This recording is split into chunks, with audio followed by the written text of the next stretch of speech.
আওয়ামী লীগ ক্ষমতায় থাকাকালীন সময়ে কেউ একজন বলতে পেরেছিলেন আওয়ামী লীগকে মেরে তাড়াতে হবে। 2023 সালে জাতীয় প্রেস ক্লাবে তার এই মন্তব্যের মাত্র 1 বছরের মাথায় ঘটেছেও তাই। গণবিস্ফোরণে এক প্রকার মেরেই তাড়ানো হয়েছে আওয়ামী লীগকে। ফ্যাসিবাদ আমলে বুকে অসীম সাহস নিয়ে আওয়ামী লীগের বিরুদ্ধে এমন মন্তব্য করতে পারা মানুষটি বদরুদ্দিন উমর। আজ 9 সেপ্টেম্বর জগতের মায়া ত্যাগ করে চলে গেলেন তিনি।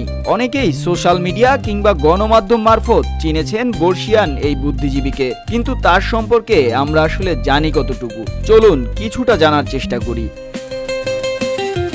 24 অভ্যুত্থানের সময়ে যখন বুদ্ধিজীবী সংকটে দেশ, যখন অনেকেই বলছিল আওয়ামী লীগের কাছে বিক্রি হয়ে গেছে বুদ্ধিজীবী মহল, তখনও জলে তারা হয়ে জ্বলছিলেন একজন বদরুদ্দিন উমর। 24-এর পরে বাংলাদেশ সংবাদ সংস্থাকে দেওয়া এক সাক্ষাৎকারে তিনি বলেছিলেন, স্বাধীনতার পর থেকে এখন পর্যন্ত আমরা যে শোষণ নির্যাতনের মধ্যে রয়েছি তার ভিত্তি রচিত হয়েছে 1972 সালে। 72 সালে আওয়ামী শাসনে দুর্নীতি, লুটপাট, চোরাচালানি শুরু হয়। তখন ইন্ডাস্ট্রি হয়নি, লুটপাট করে টাকাওয়ালা শ্রেণী তৈরি হলো। সরকারের সঙ্গে সম্পর্কিত একটি শ্রেণীর লোকদের হাতে কোটি কোটি টাকা আসলো, আর সেই শ্রেণীটাই বিকশিত হলো। এরাই সংসদে যাচ্ছে, শাসন কর্তৃত্ব এদের হাতেই।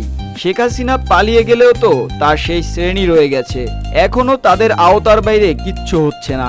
শেখ হাসিনা পালিয়ে যাওয়ার পর এখন অন্তর্বর্তী সরকার দায়িত্ব নিয়েছে, কিন্তু হাসিনার রেখে যাওয়া লুটেরা শ্রেণী এখনো তো সক্রিয় রয়েছে।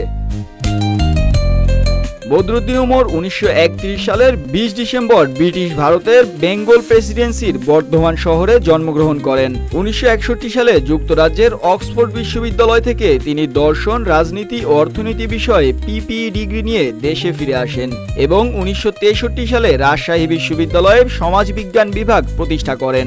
গভর্নর মোনায়েম খানের স্বৈরতান্ত্রিক আচরণের প্রতিবাদে 1968 সালে তিনি বিশ্ববিদ্যালয় শিক্ষকতা ছেড়ে রাজনীতি ও লেখালেখিতে আত্মনিয়োগ করেন।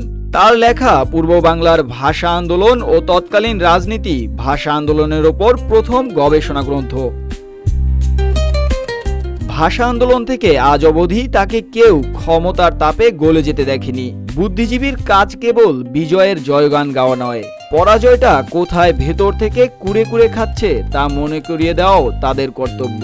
জনাব উমর ছিলেন এই জরুরি কাজেরই সাধক।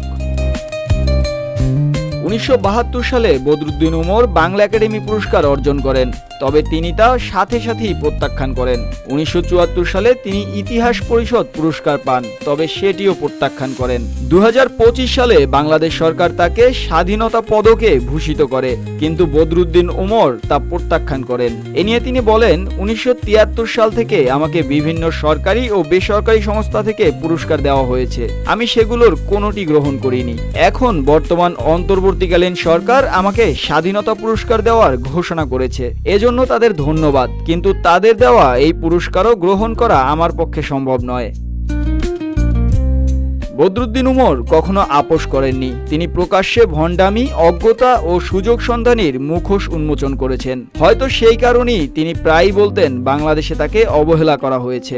বিশাল কর্মভাণ্ডার থাকা সত্ত্বেও তার বই ও গবেষণা দেশে খুব কম আলোচিত হয়েছে।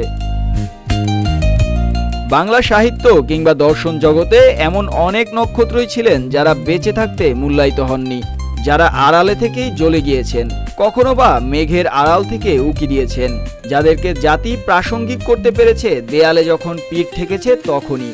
হয়তো তাদের কাতারেরই একজন বদরুদ্দিন উমর। মুস্তাফিজ আবির, ডেস্ক রিপোর্ট, রূপালী বাংলাদেশ।